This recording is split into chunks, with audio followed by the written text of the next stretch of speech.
Human rights activist Vadim Kuramshin was detained by the police after his press conference in Astana while waiting to depart home to Petropavlovsk.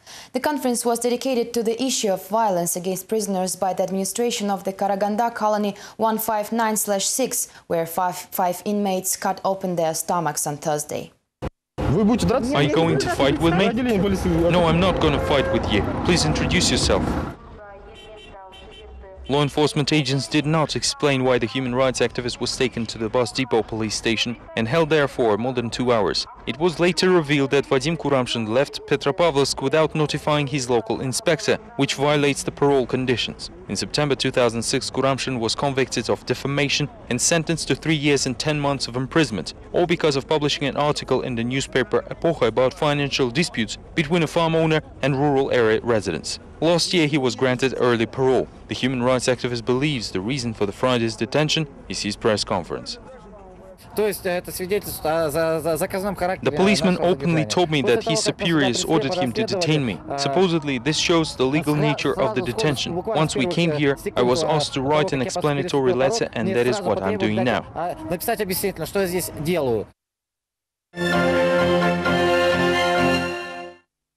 The management of exploration and production Kazmunaygas responded to the demands of Aturao oilfield workers and expressed its intention to raise salaries for the employees of subsidiaries Asian Munaygas and Emba Munaygas who planned to hold strikes on June 1st.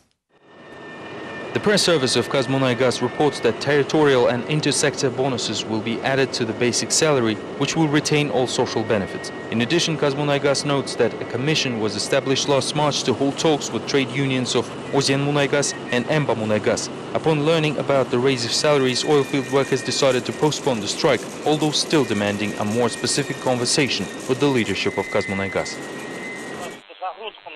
We were told that the salaries will be raised, but we still don't know whether it will happen or not. Still, we decided to postpone the strike until June 10th, since we are still waiting for a response from the leadership of Kazmunaygas. We were told again that the letter had not reached them yet.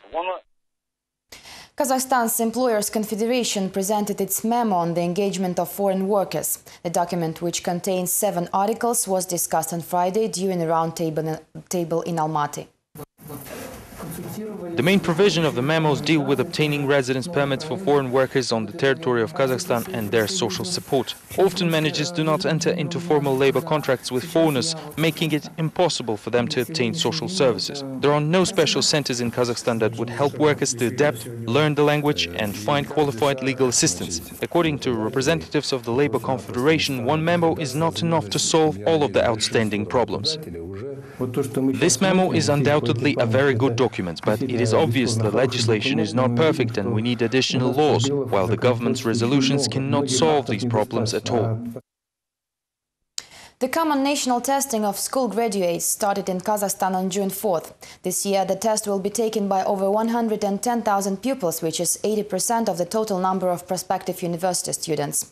The CNT will last for 6 days, and unlike in previous years, this time the first day of testing was not met with a scandal. The common national testing started in Kazakhstan with personal examinations and nerve anxiety. Doctors and police were on hold in all regions of the country next to universities and schools. The staff of the Education Ministry worked under the close supervision of the National Security Committee, while the minister went to Almaty to personally monitor the progress of the testing in the National Technical University. If someone is caught doing something illegal, this person will become criminally liable and the incident will be reported to the appropriate authorities. Video cameras have been installed in every room and parents monitor the testing progress from a nearby university building. So far, everything is going as it should. All mistakes of the past years have been taken into consideration and there's no possibility to cheat now. This is done because in the past the CNT was frequently linked to scandals. For instance, in 2008 the staff of the National Security Committee was caught selling correct answers to pupils, while in 2007 teachers and alumni complained about poorly formulated questions. This time there were several attempts to bring mobile phones to the classroom, alas unsuccessfully. The testing lasted for 3.5 hours and the graduates had to answer 155 questions in 5 categories.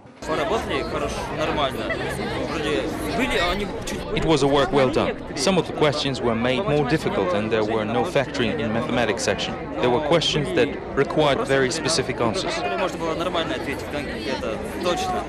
The second and final stage of the common national testing will take place on June 6. Graduates have to score at least 50 points to obtain a full university scholarship paid by the state. Although last year 45 points was enough, all other rules of the testing remain the same.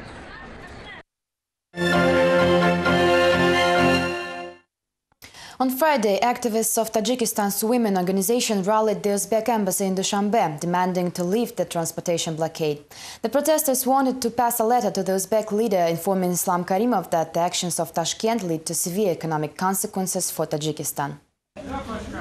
The obstructive measures have already led to the rise of prices for essential goods. Activists see Tashkent's actions as economic blockade. Representatives of the diplomatic mission refused to accept the letter and ordered the security service to clear the area in front of the embassy. This prompted the outraged protesters to proceed to the Kazakh embassy, which NGO leaders wanted to use to send a message to the head of the OSCE, currently chaired by Kazakhstan. Officials of the diplomatic mission also chose to ignore the protest, but the letter to the ambassador was passed through its security. We did not have any poster or expressed our outrage in any other way. We came there orderly, peacefully and smiling, simply as regular women, mothers and grandmothers. I believe they treated us poorly, and only the embassy's actions have exasperated us. Apparently, these protests were in vain, as the members of the Kazakh diplomatic mission in Dushanbe told their leadership in Astana that they did not even see anyone near the embassy. I called my colleagues, but they told me that they didn't see any protests. Maybe it was near another embassy or in another country. It is hard not to notice a protest there.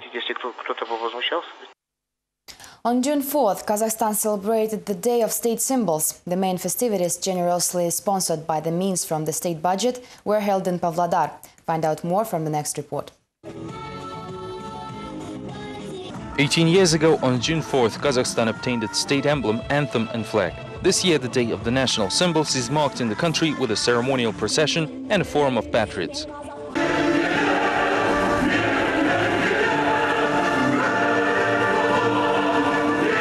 At the same time, participants of the meeting in Almaty failed to specify why this event is important and what do the symbols of Kazakhstan mean.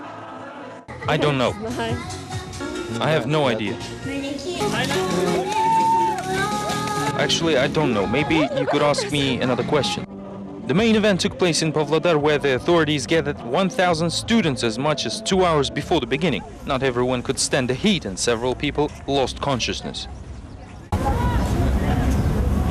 Organizers admit that substantial money from the state budget was allocated for the grand celebration, although the exact amount was never revealed. Rosa Rymbayeva and Ringo will be here today. The celebration, hosted by famous MCs, will be attended by the members of parliament. Also, there will be a joint flag and the space bridge. Everything is very expensive.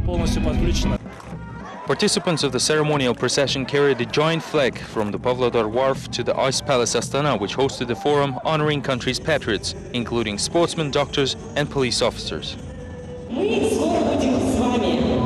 Every detail of the celebration was thoroughly prepared, starting with cut-in advanced space bridges to T-shirts featuring main symbols of Kazakhstan. Everything went in accordance with the scenario, which even specified the exact time to chant the quote of the day.